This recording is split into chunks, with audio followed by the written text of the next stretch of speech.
Police encounter कर सकती है या फिर आपके खिलाफ एनएसए लगा सकती है, इसलिए आप चले जाइए, मैं आपसे हाथ जोड़ रहा हूँ। पुलिस वाले लठ मार रहे हैं, मैं नीचे पड़ा हूँ, एक हाथ से अपने आप को सेव कर रहा हूँ कि बचा लो।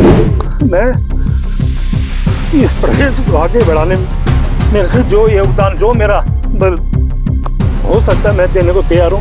हमारे यहाँ शहादत हो गई, कैसे चला जाऊं, गुस्से में बोल रहा था मैं, मुझे अलग से ले गए। तो उस टाइम हमारे पत्रकार साथियों में जो भाव था हमारे प्रति, वो मैं आभारी हूं उनका भी। उन्होंने मुझे अलग लिया है, कहा कि आपको पुलिस एनकाउंटर कर सकती है या फिर आपके खिलाफ एनएसए लगा सकती है, इसलिए आप चले जाइए, मैं आपसे हाथ जोड़ रहा हूँ। हाथ जोड़ रहा हूँ शब्द कहा उन्होंने, अकेले में ले जाके, और कह रहा कि मैं पैर पकड़ सकता हूँ आपके।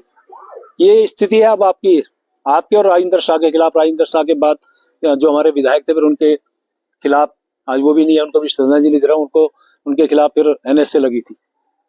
फिर वहां से मैं गया, खुशहाल सिंह राणा आज भी जिंदा है, उनके यहाँ रुका मैं रात को, पुलिस नीचे घूम रही, मैं उसमें बैठा हूँ।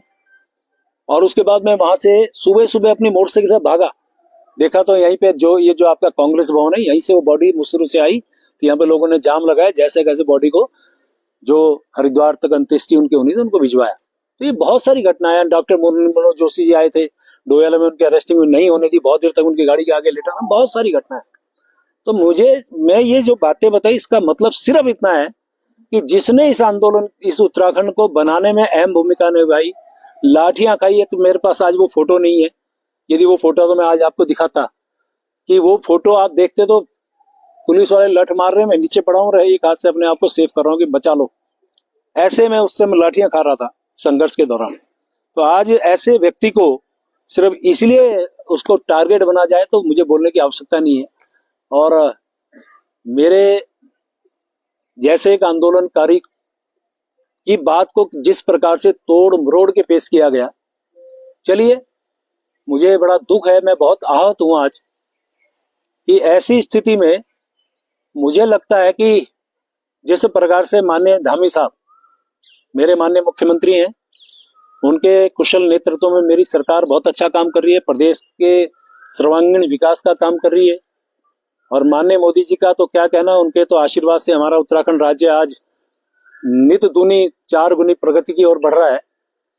किसी भी स्थिति में मैं बात करूं तो माननीय मोदी जी का जो लगाव झुकाव हमारे उत्तराखंड वासियों से है, और मैं हमेशा एक बात करता हूं, उनके दिल में हम बसते हैं और हमारे दिल में वो बसते हैं। तो वो तो हमेशा हमारे इस प्रकार के नेता हैं जिनको 21 देशों से जिनको सर्वोच्च सम्मान मिला हो, उनका प्यार आशीर्वाद हमारे उत्तराखंड को मिल रहा है, मैं उनका भी बहुत धन्यवाद कर रहा हूं। और इन सब बातों के बाद जो वातावरण मेरे प्रदेश का बनाया गया, मेरी इच्छा है मेरा प्रदेश आगे बढ़े। मैं इस प्रदेश को आगे बढ़ाने में मेरे से जो योगदान जो मेरा हो सकता है मैं देने को तैयार हूं। और इसलिए आज मैंने निर्णय लिया है, मैं अपने पद से त्याग पत्र देने माननीय मुख्यमंत्री जी के पास जा रहा हूं।